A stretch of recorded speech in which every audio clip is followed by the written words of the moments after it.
Good morning everyone. आशा करता हूँ आप सब लोग बहुत अच्छे होंगे। मेरा नाम है संजय पटेल और आज हम शुरू करने जा रहे हैं हमारा नेक्स्ट चैप्टर एडजॉर्प्शन और सरफेस केमिस्ट्री। सरफेस केमिस्ट्री में हम बेसिकली क्या क्या डिस्कस करने जाएंगे।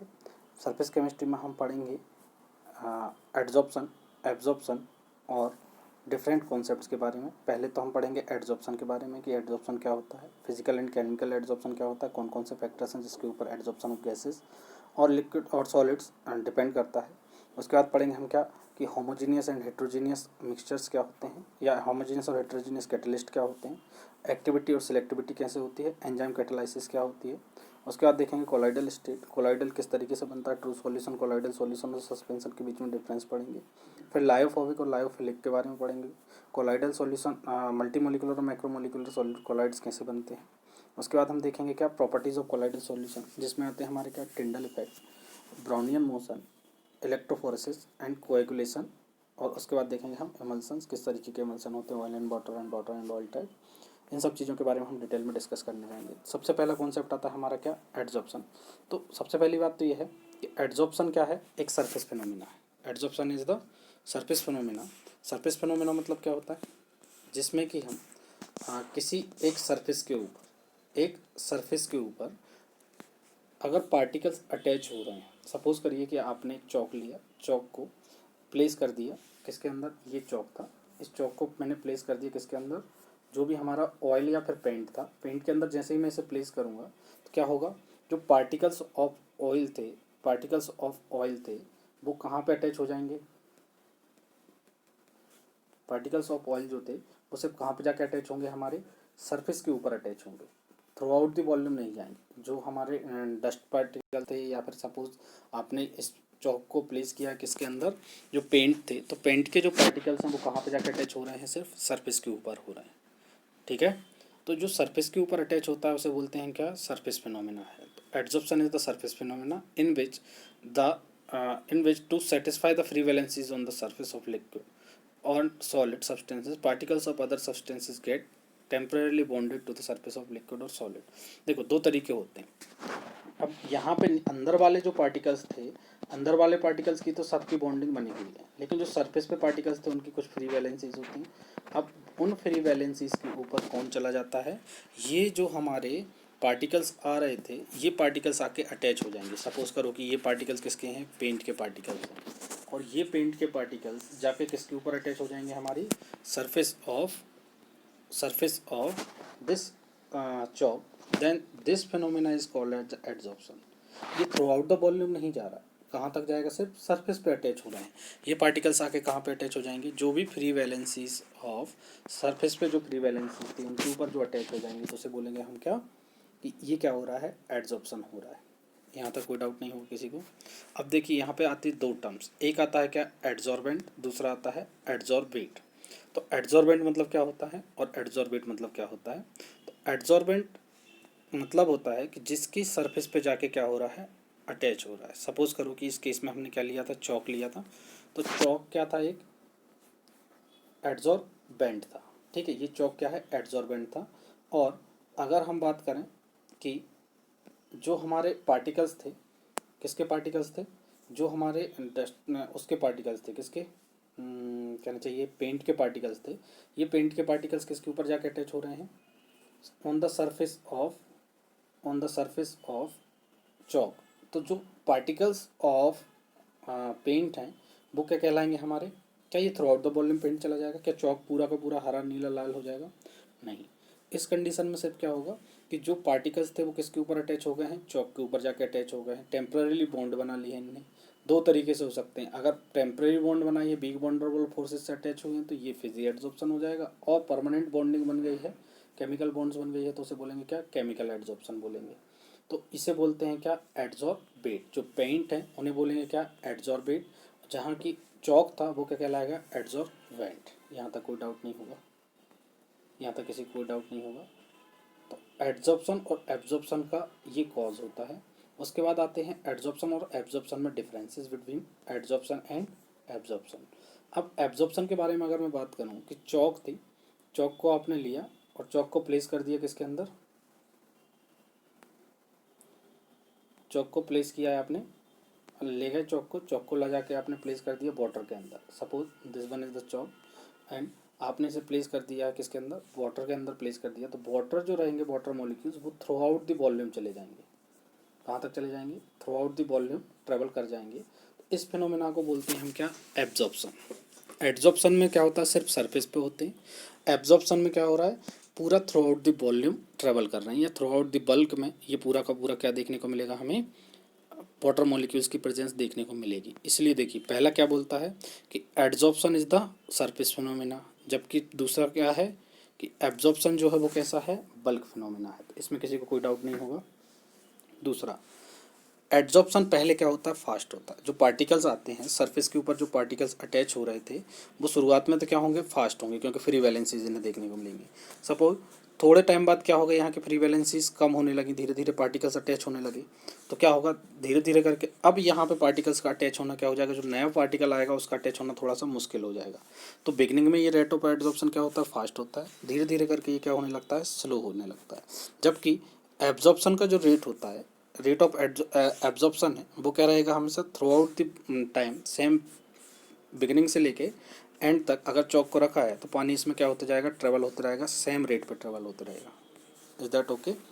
तो दूसरा डिफरेंस क्या है रेट ऑफ एड्जॉर्प्शन और एब्जॉर्प्शन में? एड्जॉर्प्शन शुरुआत में स्लो रहेगा और शुरुआत में फास्ट रहेगा, और थोड़े टाइम बाद ये क्या होने लगेगा? फास्ट हो जाएगा, स्लो होने लगेगा। और जबकि रेट ऑफ एब्जॉर्प्शन क्या रहेगा? हमेशा कांस्टेंट रहेगा। यहाँ तक कोई डाउट? दूसरा आता है इक्विलिब्रियम। इक्विलिब्रियम मतलब होता है कि जितना पार्टिकल्स एड्जॉर्ब हो रहे हैं उतने ही पार्टिकल डीएब्जॉर्ब हो। मतलब जितने पार्टिकल्स अंदर जा रहे थे उतने ही पार्टिकल्स क्या होने लगे? बाहर आने लगे। मतलब सरफेस पे सपोज करो कि ये चौक था, चौक के ऊपर अगर मैंने मान के चलिए कोई भी पार्टिकल है डस्ट में रखा है, ये आयरन की रॉड थी, इसे मैंने डस्ट में रखा तो उसके ऊपर डस्ट पार्टिकल्स अटैच होने लगे। जितने पार्टिकल्स अटैच होंगे उतने ही पार्टिकल डी अटैच भी होने लगेंगे। तो इसे बोलते हैं हम क्या कि ये क्या चल रहा है हमारा? एब्जॉर्प्शन और डी एब्जॉर्प्शन। तो एड्जॉर्प्शन और डी एब्जॉर्प्शन मतलब होता है कि पार्टिकल्स का अटैच होना on the surface is called as the adsorption, where particles का बॉडी से दूर जाना is called as the de absorption. In this case अगर दोनों का रेट बराबर हो जाए एब्जॉर्प्शन और डी एब्जॉर्प्शन का, तो इसे बोलते हैं equilibrium. But in the case of absorption, absorption के केस में अगर पार्टिकल्स के अंदर जैसे बॉडी के अंदर जितने पार्टिकल्स जा रहे थे वो जितने पार्टिकल्स जा रहे थे उतने ही पार्टिकल्स बाहर आने की जो टेंडेंसी होती है वो इक्विलिब्रियम अटेन इजीली नहीं होता है। मतलब जितने पार्टिकल्स अंदर जा रहे हैं उतने ही पार्टिकल्स इजीली बाहर नहीं आते। मतलब अब यहाँ से बाहर आने वाले पार्टिकल्स जो हैं वो क्या रहेंगे? कम रहेंगे, या ये इक्विलिब्रियम इजीली अटेन नहीं होता है। तो थर्ड पॉइंट समझ में आया होगा। फोर्थ पॉइंट बोलता है adsorbate can easily separated from adsorbent, this process is called the adsorption. D absorption होता है बेसिकली। तो अब इसमें क्या बोल रहा है ये कि अगर जैसे मान के चलिए चौक के ऊपर मैंने या फिर आयरन रॉड के ऊपर, ये आयरन की रॉड थी, इसके ऊपर मैंने क्या किया? डस्ट पार्टिकल्स अटैच हो गए। ये डस्ट पार्टिकल्स आके इसके ऊपर क्या हो गए? अटैच हो गए। ठीक, अब मुझे सिंपल से इन्हें क्या करना है? रिमूव करना है। रिमूव करना है तो मैं क्या करूँगा? इसके ऊपर कोई भी कपड़ा मारूंगा और ये सारे के सारे पार्टिकल्स क्या हो जाएंगे? डी एब्जॉर्ब हो जाएंगे या फिर हट जाएंगे। ठीक है, कपड़ा मारने से ही। तो ये कहलाएगा क्या? हमारा डी एब्जॉर्प्शन। ठीक है, लेकिन अगर सपोज करो चौक को मैंने क्या कर दिया? गीला कर दिया। चौक को गीला कर दिया मतलब चौक को मैंने पानी में रखा, एब्जॉर्प्शन हो गया। ये चौक क्या हो गया? इसके थ्रू आउट द वॉल्यूम पानी भर गया है। ठीक है, अब पानी भर गया है मतलब यहाँ पे पूरा का पूरा ये गीला हो चुका है। अगर मुझे इसे रिमूव करना है तो मुझे काफ़ी टाइम लगेगा। मतलब इसे सुखाना है तो ये टाइम लगेगा। तो इसके लिए हम डायरेक्टली नहीं कर सकते। इसके लिए हम क्या करेंगे? वेपराइजेशन करेंगे, क्रिस्टलाइजेशन की प्रोसेस करेंगे, या फिर सेपरेट जो स्पेशल मेथड्स हैं उन्हें हमें क्या करना पड़ेगा? एम्प्लॉय करना पड़ेगा, ताकि हम इन्हें क्या कर पाएँ? रिड्यूस कर पाएँ। Is that okay? यहाँ तक कोई डाउट नहीं होगा। ये वाला पॉइंट समझ में आया होगा।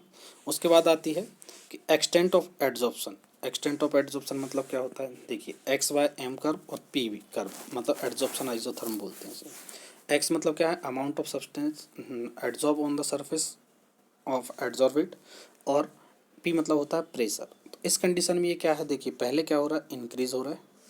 पहले ये क्या हो रहा है? रैपिडली इंक्रीज हो रहा है। ठीक है, सम टाइम बाद ये क्या होने लगता है? लीनियर होने लगता है। ठीक है, मतलब पहले ये रेट क्या होता है? ज़्यादा होता है, फिर धीरे धीरे करके क्या होने लगता है? कम होने लगता है। जबकि एब्जॉर्प्शन में ये रेट कैसा दिख रहा है आपको? स्ट्रेट लाइन, मतलब ये इक्वल टाइम इंटरवल में इक्वल क्या हो रहा है, एब्जॉर्प्शन हो रहा है। चलिए नेक्स्ट पे आ जाते हैं हम, एग्जांपल्स हैं। तो ये एग्जांपल्स आपको याद करने पड़ेंगे। ये कहलाता है क्या, एड्जॉर्प्शन और एब्जॉर्प्शन के बीच में डिफरेंस। ठीक है, यहाँ तक किसी को कोई डाउट नहीं होगा मेरे हिसाब से। अब आते हैं हम क्या, टाइप्स ऑफ एड्जॉर्प्शन के ऊपर भी बात करेंगे। तो एड्जॉर्प्शन के टाइप दो टाइप के होते हैं, एक होता है फिजी एड्जॉर्प्शन, दूसरा होता है केमी एड्जॉर्प्शन। डायरेक्टली मैं डिफरेंसेस के बारे में बात करूँगा कि फिजी एड्जॉर्प्शन क्या होता है, केमिकल एड्जॉर्प्शन क्या होता है। फिजी एड्जॉर्प्शन में क्या होता है कि कोई भी परमानेंट बॉन्डिंग नहीं होती, यहाँ पे जो फोर्सेज लगेंगे वो वीक बॉन्ड और वॉल फोर्सेज लगेंगे, जबकि यहाँ पे केमिकल फोर्सेज लगने लगते हैं। केमिकल फोर्सेज मतलब कोवलेंट बॉन्ड बनेगी, आयनिक बॉन्ड बनेगी, या सच काइंड ऑफ बॉन्ड्स जो फॉर्मेशन होता है तो उसे बोलते हैं क्या, chemi adsorption. Is that okay. Second आता है हीट ऑफ एड्जॉर्प्शन, क्या होती है, लो होती है। मतलब जब एड्जॉर्ब होंगे, नई बॉन्ड फॉर्म होंगे, तो जो हीट लॉस हो रहा है या हीट प्रोड्यूस हो रही है वो क्या रहेगी, कम रहेगी। जबकि इस केस में हीट एड्जॉर्ब जो रहेगी वो क्या रहेगी, ज़्यादा रहेगी। ठीक है, ये फर्स्ट वाला जो है, क्योंकि फोर्सेज जो इन्वॉल्व थे फिजिकल एड्जॉर्प्शन में वो कहते हैं वीक फोर्सेस थे, इसलिए यहाँ पे जो एड्जॉर्प्शन हो रहा है वहाँ पे वीक फोर्सेस के कारण इसे रिवर्स करना क्या रहेगा, इजी रहेगा। It's irreversible process. इसका स्पेसिफिक होता है क्यों, क्योंकि यहाँ पे बॉन्ड्स जो बन रही हैं वो कौन सी बन रही हैं, वॉन डेर वाल्स फोर्सेस के कारण बन रही हैं, वीक फोर्सेस लग रहे हैं, जिसके कारण कि एड्जॉर्बेंट एड्जॉर्बेट के ऊपर एड्जॉर्ब हुआ है। तो इसमें नॉन स्पेसिफिक रहेगी, लेकिन इसमें क्या है, हाईली स्पेसिफिक रहेगी, ये हर कहीं में नहीं होगा। इसमें एक ही मल्टी लेयर्ड मॉलिक्यूल्स बनते हैं, मतलब बैलेंसीज जो फ्री बैलेंसीज थी उसके ऊपर जाके ये weak van der Waals forces से अटैच हो गए। तो यहाँ पे कोई स्पेसिफिक नहीं थी, तो यहाँ पे बहुत सारी क्या हो सकती हैं, मल्टी लेयर बन सकती हैं। लेकिन अगर यही स्पेसिफिक होने लगता, मतलब अगर ये एड्जॉर्बेट था, ठीक है, इसके ऊपर क्या हुआ कि जब हम दूसरा बॉन्ड बना रहे थे, तो अगर यहाँ पे बॉन्ड्स पूरी पूरी पूरी बन गई हैं, क्योंकि यहाँ पे बॉन्ड्स बन रही हैं, केमी एड्जॉर्प्शन है, केमी एड्जॉर्प्शन में क्या होता है, बॉन्ड्स बनती हैं, तो इन बॉन्ड्स के एक बार बनने के बाद क्या यहाँ पे कोई फ्री वैलेंसीज रहीं, कोई भी फ्री वैलेंसीज नहीं रहेंगी, तो क्या होगा, अब अगली बॉन्ड्स बनने के लिए पॉसिबिलिटीज़ कम हो जाएगी। तो उस केस में क्या होगा, मोनोलेयर्ड एड्जॉर्प्शन होगा, सिर्फ एक ही लेयर बनेगी। Is that okay.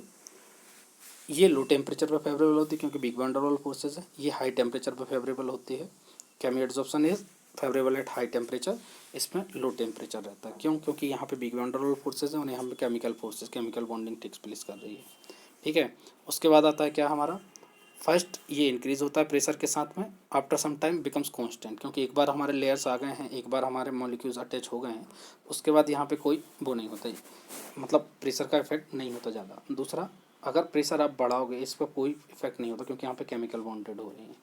Easily liquefiable gases are adsorb in more quantity, मतलब जो लिक्विफिकेशन ऑफ गैसेज, जिनका लिक्विफिकेशन ईजी होता है, वो क्या कर सकती हैं, ईजिली क्या कर सकती हैं, एड्जॉर्ब हो जाती हैं।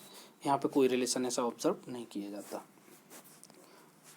नाइन्थ पॉइंट है, it does not require activation energy, मतलब यहाँ पे कोई केमिकल प्रोसेस ही नहीं हो रही है, तो एक्टिवेशन एनर्जी ई का कोई काम नहीं होता है। एक्टिवेशन एनर्जी आपको पिछली क्लास में मैंने बताई हुई है। दूसरा, एक्टिवेशन एनर्जी यहाँ पे रिक्वायर्ड होती है नाइन्थ में। It is intermediate compound are not form, क्योंकि यहाँ पे फिजी एड्जॉर्प्शन हो रहा है, तो यहाँ पे बॉन्डिंग जो हो रही है वो कैसी है, big van der Waals forces के कारण है। यहाँ पे big van der Waals forces के कारण नहीं है, यहाँ पे इंटरमीडिएट कंपाउंड फॉर्म होगा। जहाँ पे भी केमिकल बॉन्डिंग हो रही है वहाँ पे एक्टिवेटेड कॉम्प्लेक्स बनेगा। एक्टिवेटेड कॉम्प्लेक्स क्या करता है, बीच में एक बॉन्ड बनेगी जिसे बोलेंगे क्या, एक्टिवेटेड कॉम्प्लेक्स। यहाँ तक किसी को कोई डाउट नहीं होगा। It's all about the adsorption, absorption, physi adsorption, chemi adsorption. Is there any doubt regarding it? Kindly contact me in the comment box. Thank you.